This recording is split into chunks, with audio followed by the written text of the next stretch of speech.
Merci Madame la Présidente, Madame la Directrice. Comme l'a rappelé ma collègue Céline Calvez et d'autres, le paysage des industries culturelles a été profondément modifié par l'arrivée de nouvelles innovations. Dans l'industrie musicale, les playlists sur les plateformes de streaming a remplacé l'album. Bon, moi, pour ma part, à l'heure de Spotify et Deezer, je n'ai jamais autant acheté de vinyle et écouté les radios, ce qui fait de moi soit un boomer coincé dans un corps de trentenaire, soit un hipster fagoté d'un costume cravate. Alors au-delà de mon complexe de Don Quichotte, je suis le député des Français en Amérique du Nord, notamment ceux qui résident au Québec, et je m'interroge sur le risque que cela représente pour notre diversité francophone. Vous avez évoqué un outil de recherche sur la francophonie élaboré par le CNRS, je crois. Faut-il aller encore plus loin, comme le font les Canadiens, dans la loi C11 par exemple, et contraindre toutes les plateformes à respecter des quotas? Merci. Merci, monsieur le député. Vous m'avez interrogé aussi sur la découvrabilité des contenus, qui est un moyen, en tout cas, une partie de notre politique pour lutter contre l'uniformisation culturelle et la diversité culturelle. Donc nous avons un partenariat avec le Québec sur la découvrabilité des contenus, des actions de formation, des actions de soutien à l'entrepreneuriat culturel. Et on fonctionne sous forme de divers appels à projets.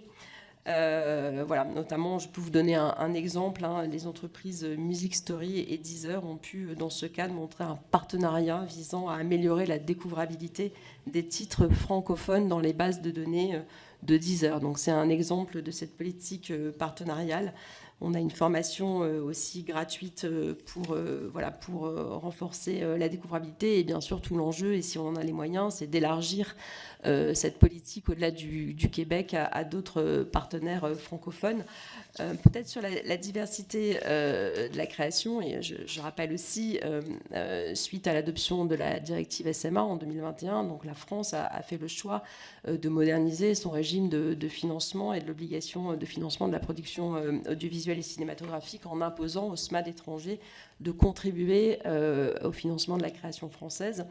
Et donc la France a fait prévaloir pour ses obligations le principe du pays de destination par dérogation au principe du pays d'origine. Et donc cette politique permet à des SMAD étrangers de contribuer au système de création français. Donc en 2022, ils ont contribué pour 345 millions d'euros. On est en train d'évaluer en lien avec le CNC et l'ARCOM et de faire un bilan beaucoup plus détaillé de cette réforme. Mais voilà, donc ça fait partie de notre politique en faveur de la diversité culturelle. Et puis sur un autre sujet, peut-être sur la diffusion, puisque nous avons des quotas de diffusion. Donc là, la directive ne permet pas de dérogation au principe du pays d'origine. Et donc les services étrangers qui visent la France appliquent les règles en vigueur dans les États membres au sein desquels ils sont établis, donc en l'occurrence les Pays-Bas par exemple pour Netflix.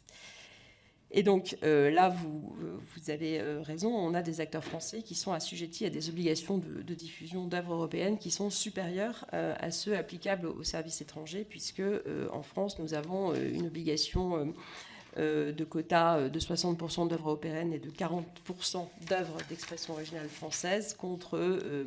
Pour la directive, elle fixe un minimum de 50% d'œuvres européennes en télévision et 30% dans les catalogues des plateformes. Et donc, voilà, la question est de savoir si on arrive au niveau européen à essayer d'ouvrir ce sujet et de pousser pour que ces quotas de diffusion soient imposés en fonction du principe du pays de destination cible et non du pays d'origine. Donc ça, c'est un vrai combat qui sera difficile, mais qui pourrait être mené dans les mois qui viennent.